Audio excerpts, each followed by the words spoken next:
Hey, what's up guys?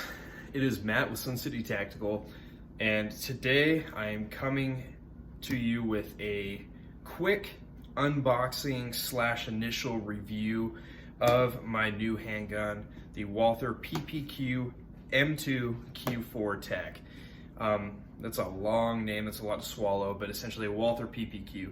Now, the reason that I decided to purchase a firearm, I traded in an old pistol that I wasn't a big fan of, and I was going through all the firearms they had there. I'd have to throw down some money on top of that at my local gun store. A couple months ago, I purchased a PDP for my father-in-law. I got him the full size, really enjoyed it, really liked the ergos, so I decided to pick up this PPQ. So here, I'm going to bring the camera down and we'll kind of get into opening it up. I've clearly opened it up already, gone through a bunch of stuff with it. You'll see one of the mags is actually loaded. I'm just going to test out some of this Alchemist ammunition in this firearm, but that's for a later date. Haven't shot it yet, and I'll just kind of burn through everything as we go. So initially, one thing that I really liked about these Walther weapons is the manual is super in-depth, really easy to follow along, gives you a lot of good material. I'm primarily a CZ shooter, and those of you that own CZs that have gone through the manuals kind of understand that they don't give you a lot to work with. So these Walther does it right. They give you a lot of good stuff in there, from top to bottom. Everything you would ever need to know about the weapon is in there.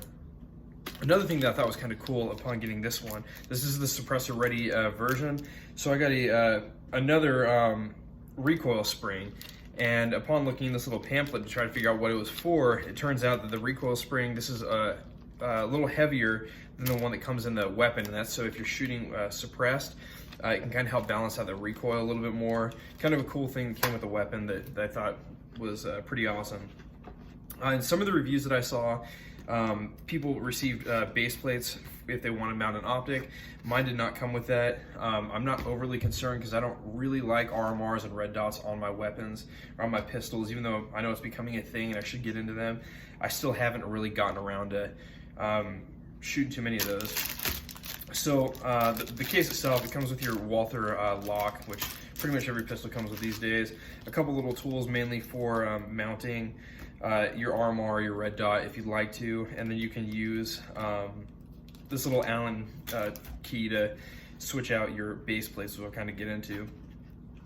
So the gun comes with two 17-round mags. Like I said, this one's loaded. This is the only magazine I have ammunition for. That's just because I plan on taking it to the range in the next couple days. Threw the ammo in there so I wouldn't forget about it because I don't want to burn through all of it. Comes with a 15-round mag, and then there's two 17-round, and the gun is clear. And I'm going to go ahead and put this mag with the ammo just off to the side so we don't have to worry about it. So anyways, these two mags, the 17 rounders do feel nice. They provide a little extra if you need it. I have super large hand. I wear XLs, and this feels very comfortable to me, although it doesn't feel much different than the 15 round does. I don't know how well you can see that with my camera. But the 15 round just fits perfect. Very flush fitting magazine. There's something else in the background so you can kind of see it. So I really like that 15 rounder. What I would probably do, especially if this is my only pistol that I decided to carry, is I'd probably carry this in the gun and then get a sidecar or something else and have the 17 round mags as a backup.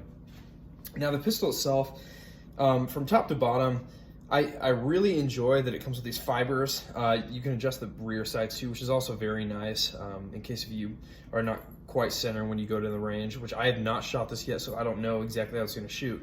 But I always switch out.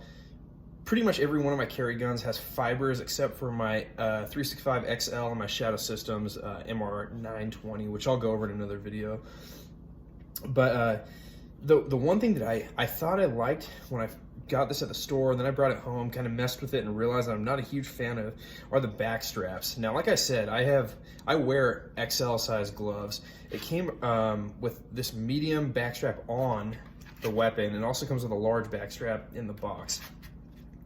Now, what I realized gripping the gun itself, the medium back strap, it sticks out a lot right here, this hump, right? And it was actually super uncomfortable for me to hold. Initially, when I grabbed it and I was at the counter at the gun store, I really thought it was super comfortable. But after playing with it for a while last night, sometime today, I switched it out for the small back straps, which ironically is exactly what we had to do with my father-in-law's PDP. And now it feels much better in the hand. I get a better grip.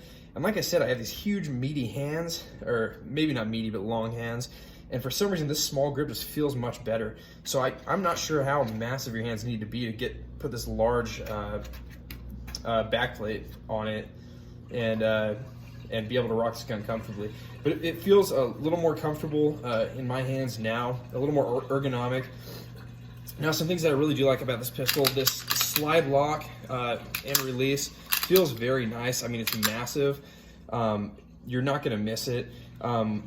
A lot of times when I shoot, I have a very high and tight, high and forward grip, right? So a lot of times my hands will rest right on the slide release, slide lock. So therefore, when I go empty, a lot of times my guns won't lock to the rear like this.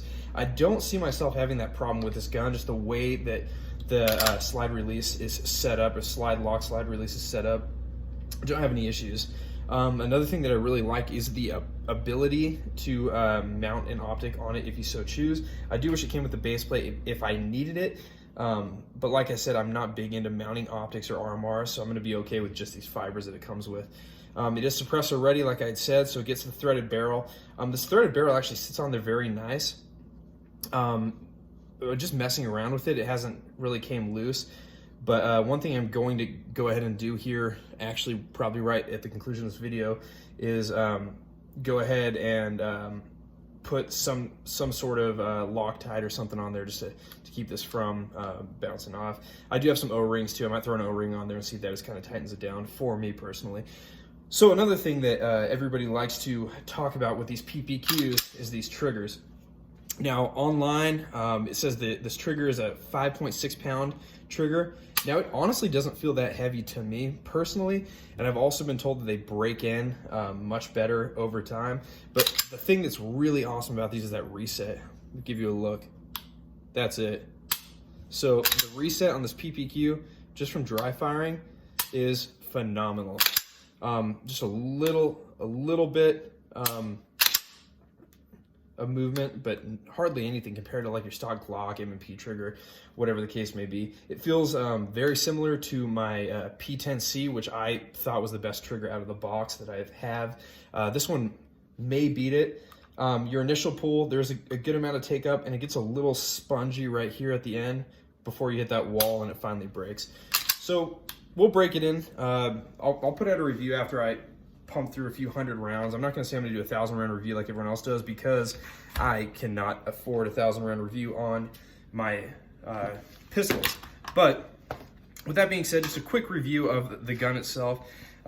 So far, I'm feeling pretty happy with what I got. I did purchase this gun for $799, and that was not including my trade-in, which got me some money off. But I hope you liked the video. As always, feel free to like, comment, subscribe, and I will be seeing you guys the next time around. Thank you very much. Stay safe and continue to protect what's yours.